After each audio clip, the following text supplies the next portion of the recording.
రెడ్డి గారు కానీ రెవెన్యూ శాఖ మంత్రి పొంగులేటి శ్రీనివాసరెడ్డి గారు ఈ జిల్లాల ఏర్పాటు సరిగ్గా జరగలేదు, ఇది శాస్త్రీయంగా లేదు కాబట్టి కొన్ని జిల్లాలు తీసేస్తాం, కొన్ని అటు ఇటు కలుపుతాం, కొన్ని ఉంటాయి పోతాయి అని రకరకాల ఊహాగానాలు వస్తున్న క్రమంలో ఆ రోజు కేసీఆర్ గారు తెలంగాణ సాధించిన తర్వాత 10 జిల్లాలుగా ఉన్న తెలంగాణను 33 జిల్లాలుగా చేయడం జరిగింది.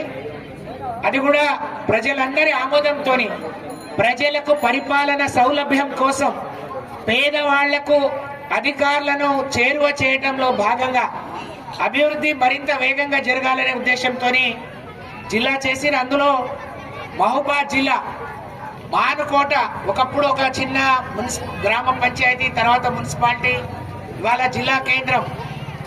ఆ రోజు శంకరన్న కూడా అధికార పక్షంలో ఉండి కూడా ఈ జిల్లా కావాలి, జిల్లా వచ్చుడో శంకర్ సచ్చుడో జరగాలని చెప్పి ఆ రోజు కేసీఆర్ గారు చావు నోట్లో తలపెట్టి తెలంగాణ సాధించినట్టే తెలంగాణలో ఉండే జేఏసీ జనాలందరూ కలిసి తెలంగాణ ఏర్పడంగా మానకొండ జిల్లాను మనం సాధించుకున్నాం. కానీ కాంగ్రెస్ పార్టీ ఇస్తున్న లీకులు చూస్తా ఉంటే భయం వేస్తూ ఉంటుంది, ఈ జిల్లా ఉంటుందా ఉండదా.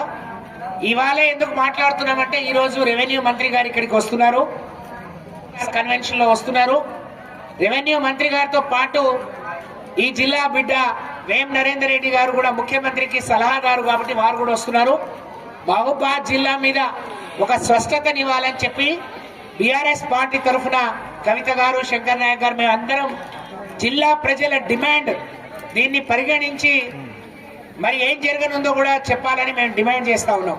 మానుకోట బీఆర్ఎస్ ది దీని మీద గులాబీ జెండా ఎగరేసే వరకు బీఆర్ఎస్ పార్టీ శ్రేణులందరం కలిసికట్టుగా కృషి చేస్తాం. గులాబీ జెండా ఎగరేసి కేసీఆర్ కేటీఆర్ కు కానుకగా ఇస్తామని చెప్పి ఈ సందర్భంగా తెలియజేస్తున్నా. ధన్యవాదాలు.